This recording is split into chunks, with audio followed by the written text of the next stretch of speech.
Oui, alors la puissance. Plus de 2 minutes. Hein. Quelle est la puissance qui veut tenir l'euro? Vas-y, on t'écoute. United States of America. Et le premier personnel de l'Europe, c'était des agents américains. Bravo, bravo, Ah, bravo. est-ce que vous êtes d'accord, Jean-Marc? Vous ne filmez pas, mais on va l'écouter. Est-ce que tu es d'accord sur comment elle a été construite, comment elle tient l'Europe?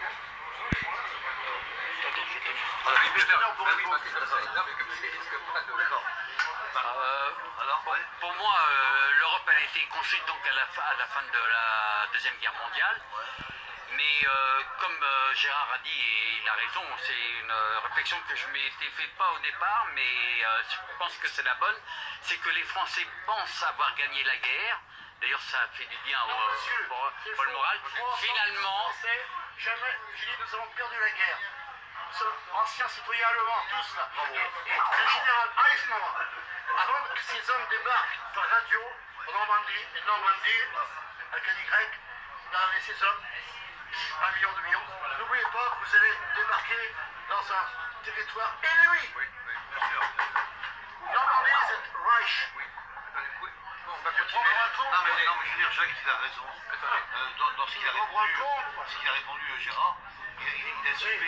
Les Américains, ils ont massacré la population française de Normandie. Massacré. Les villes entières ont été rasées sous les bombes américaines. Alors que les Allemands n'avaient pas cassé une seule vitre. C'est vrai. Bonne réponse, bonne réponse. Même moi, issu de socialement, je sais que c'est comme ça. Bon, alors, vous avez terminé ce que vous aviez à dire? donc pour schématiser ce qu'il vient de dire, Attendez, il n'a pas le temps de terminer sa phrase. Tu n'as pas fini. donc Je disais pendant. on a cru que les Français ont cru qu'ils avaient gagné la guerre. Non, attendez. Pas nous, pas les Français. Non, mais ça On est recommence. patriotes comme jamais, nous. Comme jamais. Parce que, à l'origine, Ah non, nous, les ça va Américains, pas. c'est des envahisseurs. Non, mais on a compris ça. On a compris, tu l'as redit là.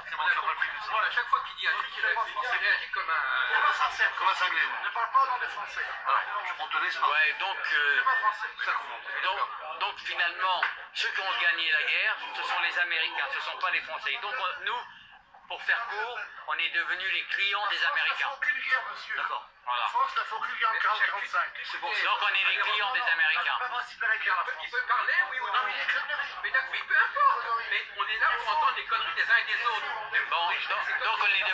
Alors, Elle n'a pas participé à la guerre. pour te répondre, Jacques, pour la puissance au sein de l'Europe, voilà, comme tu as dit, effectivement, les arrêts des hostilités ont été faits par les États-Unis et la France, et ainsi que l'Allemagne. Il y a eu un accord qui a été programmé et qui, voilà, ça s'est arrêté. Non, mais là, on n'est pas en train... L'Union européenne, elle s'est pas faite au lendemain des années 40, elle s'est faite dans les années 50. Oui, bien sûr. Bien après la guerre, bien sûr. Pour moi, voilà. Alors, finalement, est-ce que l'Union européenne, elle tient aux puissances qui sont en Europe, ou est-ce qu'elle tient à cause des États-Unis? Non, je pense qu'elle tient, pour moi, au sein de l'Europe, parce que les États-Unis n'est pas tout seul. Elle tient vis-à-vis de l'Angleterre, avec l'Allemagne, avec la Voilà, Russie, c'est le avec... débat. Voilà. Moi, je rentre dans les sphères des... Laisse-moi finir.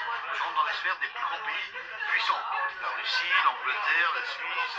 Les grands pays comme les États-Unis, ils ont déjà préparé l'après-guerre, comme ils font souvent. Donc, et ils avaient besoin d'espions pour ça. Et il y avait deux espions très importants, c'est Monet et Schuman, qui ont préparé la future Europe. Et on croyait qu'ils préparaient pour la France, justement, alors qu'ils finalement ils préparaient pour le marché américain. Donc on est devenus des clients américains. Voilà. Et on est toujours, à l'heure d'aujourd'hui, en 2018, des clients des États-Unis. Et ils viennent de nous. Ils nous ont foutu en l'air le Rafale, parce qu'on ne les a pas suivis, on a voulu être maîtres pour une fois de nous-mêmes. Ils nous ont fait comprendre que on était des simples clients, ils ont foutu le Rafale en l'air. Là, dernièrement, ils ont foutu le plus bel avion, le plus gros avion du monde, la 380, qui est invendable. Pourquoi il est invendable? Parce que s'il avait été fait par les Américains, il aurait été vendable, comme par hasard. Et là, comme on a fait on a voulu marcher tout seul, on n'y est pas arrivé. Voilà.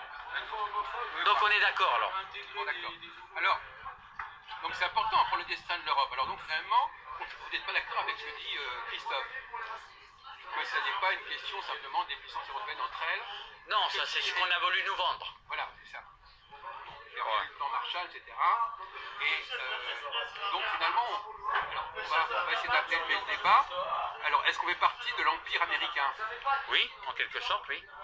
On est une sorte de prolongation, on est intégré dans... Je pense que des fois il faut parler un peu pour comprendre les choses vulgairement. On est simplement des clients. On n'est pas plus.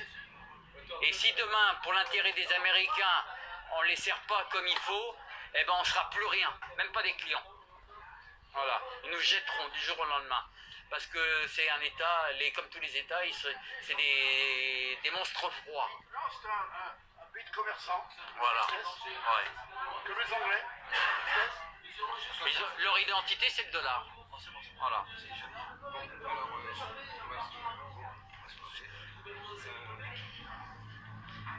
On peut en revenir aux élites. Non, mais je pense que moi j'emploie le mot empire, toi tu emploies le mot client.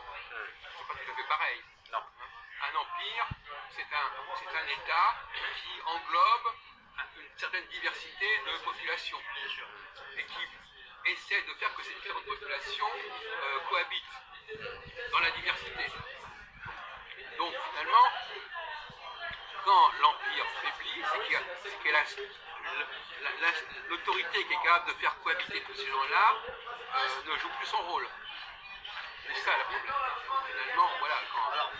Alors, donc finalement, un empire, il a besoin d'un État. Alors, est-ce que l'État, c'est effectivement les États-Unis qui permettent à l'Union européenne d'exister, hein, et sans les États-Unis, l'Union européenne elle se débande. De même que lorsqu'il y avait l'Empire, il y a différentes sortes d'empires, hein, dès que Parce qu'on est dépendant. D'accord, mais de toute façon, des empires, il ne faut pas non plus dramatiser. Des empires, ça existe. Le fait de faire partie d'un empire, c'est pas forcément dramatique. Ah, c'est pas forcément dramatique. Je crois qu'il faut pas non plus voir les choses de manière. Il ne faut pas dramatiser. Si les États-Unis jouent leur rôle, alors, il y a l'OTAN aussi, hein, ils jouent leur rôle Diplomatique internationale. S'ils arrivent à unifier l'Europe, On se mettre en accord, bien sûr. c'est un rôle positif. Bien sûr. Alors on doit dire que les clients, c'est bien gentil. Voilà, donc finalement, alors la question est de savoir, est-ce que vous pensez que les empires, on va demander à notre ami Gérard, qu'est-ce que vous pensez des empires? Est-ce que c'est une bonne chose pour le monde qu'il y ait des empires? Moi, personnellement, de ma culture personnelle, je suis fondamentalement pour les empires. Expliquez-vous pourquoi.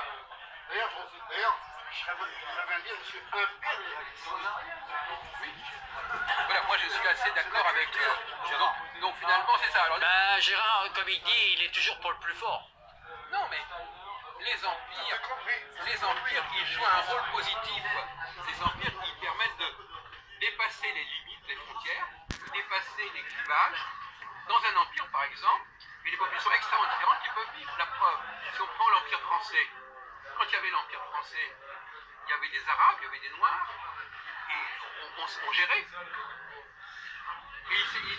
Et donc finalement l'Empire il est très tolérant, il tolère la diversité, oui ou non?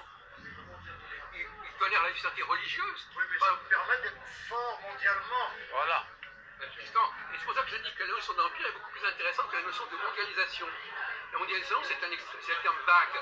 Un empire. Il y a des empires, et chaque empire permet de faire cohabiter une certaine population, des très diverses. Et plusieurs pays, bien entendu. Il ne faut pas mélanger, attention. Non, c'est les élites qui se mélangent pas. Voilà. Non, mais il a raison. Tout à l'heure, on a une discussion. Parce que les élites, ils sont pour l'immigration. Le peuple n'est pas pour l'immigration. Les élites, oui. Parce que les élites ne se mélangent pas. Il a raison. Il a raison. Au sein même, attends, excusez-moi. Bon, d'accord. Je parle des élites. Ouais. D'où vient la fortune des élites? La fortune ne vient pas de son collègue élite. La fortune vient des millions de pauvres Oui, voilà. qui travaillent pour. Donc, Oui, on est d'accord. Les immigrés, plus ces élites vont gagner. Voilà. Oui, mais c'est pas ce qu'on dit là. Non, mais dans un État, voilà, je pense que dans un État, chaque entité a ses valeurs et ils peuvent très bien détester les autres entités. Moi, je ne suis pas pour stigmatiser les hostilités entre les entités. Qu'il y ait des antisémites, ça ne me gêne pas. Que les gens d'en bas détestent les gens d'en haut, les Auvergnats détestent les Bretons, etc. Ça les occupe. Alors, je voudrais te parler de Donc oui. en parlant en matière d'empire. Est-ce qu'il y a des empires, donc c'est des empires industriels, est-ce que c'est des empires politiques, est-ce que... Là on parle plutôt sur les empires. Là on parle plutôt d'empire politique. Politique. Il y en a beaucoup. Par exemple, lorsque, je ne sais pas si tu le sais, au lendemain de la Première Guerre mondiale, Oui. eh bien, il y a eu la destruction de l'Empire ottoman. Oui. Et ça a été très grave, parce que les Ottomans, les Turcs, ils tenaient les Arabes, ils contrôlaient les Arabes. Et à partir du moment où la structure impériale des Turcs s'est effondrée, eh bien les Arabes, ils ont été lâchés dans la nature. Bon, il y a eu l'Empire austro-hongrois, comme disait Machin, qui contre, ça s'appelait d'ailleurs la prison des peuples. C'est-à-dire qui contrôlait des peuples très différents, de langues très différentes. Ça allait de la Hongrie à la Slovaquie, à la Bosnie-Herzégovine, etc. Mais c'est remarquable un empire. C'est quelque chose qui... Bon, et l'Europe, c'est un empire, mais effectivement, la question de savoir si c'est pas un empire qui relève des États-Unis. Si ça n'existe pas par le fait des États-Unis.